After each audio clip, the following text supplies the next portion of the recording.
नमस्कार, वंचित न्यूजमध्ये आपलं स्वागत आहे। आज आपण पंढरपूर येथे आहोत। पंढरपूर येथे तथागत भगवान बुद्ध अस्थि कलश दर्शन स्वागत समिती सोलापूर यांच्या अंतर्गत आज पंढरपूर शहरामध्ये अस्थि कलश येणार आहेत, जे तथागत भगवान बुद्ध आणि बाबासाहेब यांचे आहेत। त्याच्यासाठी हा दलित समाज पूर्णपणे स्वागतासाठी इथं उभा आहे। तुम्ही पाहू शकता मोठ्या प्रमाणात महिला आहेत, त्याचबरोबर कार्यकर्ते आहेत।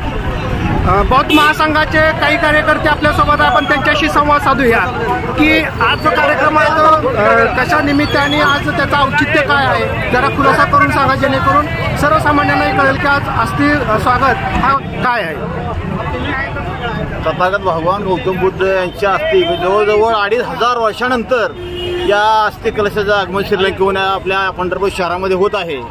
याच्या पाठीमागचा उद्देश एवढाच आहे की आपण एवढे भाग्यवान आहोत की आपण पुनर्जन्म जरी घेतला असता तरी आपल्याला तथागत भगवान बुद्धाचे अस्थिचं दर्शन झालं नसतं। परंतु हा अस्थि कलश पंढरपूर शहरामध्ये येत आहे आणि या ठिकाणी या पंढरपूर शहरातील सर्व म्हणजे प्रथमतः भारतीय बौद्ध महासभा पंढरपूर शहर तालुका, त्याचप्रमाणे पंढरपूर शहरातील जे राजकीय पक्ष आहेत किंवा पंढरपूर शहरातील आंबेडकरवादी संघटना आहेत, हे सर्व लोक या ठिकाणी या अस्थि कलशाचं दर्शन करण्यासाठी या ठिकाणी एकत्रित आलेले आहेत। आणि या अस्थि कलशाचं आगमन या ठिकाणी थोड्याच वेळात या ठिकाणी होईल। त्या तथागत भगवान बुद्धाच्या अस्थि कलशाबरोबरच त्यांचे जे सारीपुत्र आणि महामौलन या दोघांचाही त्या अस्थि आहेत, त्याचबरोबर बाबासाहेबांच्या सुद्धा अस्थि त्याच्यामध्ये या ठिकाणी आहेत। तेव्हा या अस्थि कलशाचं या ठिकाणी आगमन होऊन पंढरपूर शहरातून या अस्थि कलशाचं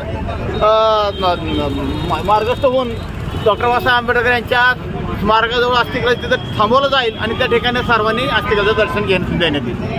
स्वागतासाठी कशा प्रकारे तयारी करण्यात आलेली आहे? या ठिकाणी स्वागतासाठी आम्ही सर्वजण या ठिकाणी पुष्प, हार आणि फटाके नाहीत पण ते बिगर आवाजाचे फटाके आम्ही या ठिकाणी आणलेले आहेत। आणि या ठिकाणी महिला सुद्धा मोठ्या प्रमाणात आहेत आणि आम्ही या पंढरपूर शहरात जेवढ्या सामाजिक संघटना आहेत किंवा जयंती मंडळ आहेत त्यांना सांगितलं जेव्हा ते तुमच्या चौकामध्ये येईल त्यावेळेस तिथं अस्थि कलशाशी तुम्ही फुलांचा वर्षाव करावा आणि बुद्धम शरणमचा मी अशा धून प्रत्येकाने लावून त्या अस्थि कलशाबरोबर चालत यायचं असं सांगितलेलं सर्वांना। धन्यवाद। आज पाहता भारतामध्ये सहिष्णुता वाढत आहे, त्याचबरोबर भारतामध्ये बुद्धाचा शांतिमय जो विचार आहे तो पेरण्यासाठी हे जे काही असे उपक्रम आहेत ते वारंवार झाले पाहिजेत।